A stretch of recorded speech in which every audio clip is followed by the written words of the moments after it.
குருவின் தினம் ஒரு சுவடுகளில் ஒரு தேர்வறையில் 2 மாணவர்கள் ஒரே பாட புத்தகத்தை எழுதணும்னு நினச்சாங்களாங்க. ஆனால் எல்லோருக்குமே பாடம்ங்கிறது வேறு வேறுங்கிறத அந்த மாணவர்கள் இருவருமே புரிந்து கொள்ளவே இல்லையாங்க. சரி, 2 பேருக்கும் ஒரே பாடத்திட்டம்தான் அறிவிக்கப்படுகின்றது. அதில் யாரெல்லாம் முயற்சியின் கண் வெற்றி அடைய வேண்டும் என்பதை விட அடுத்தவர் சார்ந்து வெற்றி அடைய வேண்டும்ங்கிறத ஊர்ஜிதம் செய்து கொண்டார்களானால் அவர்களிடம் மெய்ப்புலனை உணரும் சக்தி மிகவும் குறைந்து விடும்ன்றதை கூட சொல்லலாங்க. ஊர்ஜிதம் செய்ய வேண்டியது தன்னகத்தே மறைந்த மாபெரும் விஷயம் எனில் ஒவ்வொரு மாணவரும் தனக்குள் ஏற்படும் மாற்றத்திற்கே அத்தேர்வறைக்கு அவர்கள் செல்லப்படுகின்றார்கள் என்னால் அவர்களுக்குள் ஏற்படும் ஒவ்வொரு தெளிவும் அவர்களால் உருவாக்கப்பட வேண்டியது, அவரே அதை உணர்ந்து அதிலிருந்தே வெளிப்பட வேண்டியதுங்கிறது தான் இந்த இடத்துல சொல்ல ஆசைப்படுறேங்க.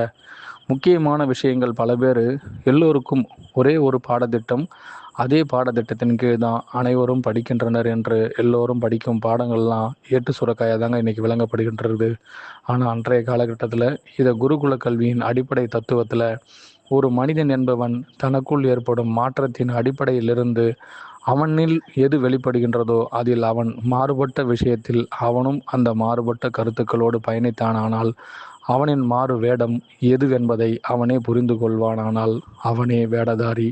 அவ்வேடத்தின் அடிப்படை தத்துவத்தில் அவன் எப்பொறுப்பில், எப்பயணத்தில், எப்பாத்திரத்தில் நடிக்கின்றானோ அப்பாத்திரமே அவனுக்கான கதாபாத்திரமாய் அமைந்துவிடும்.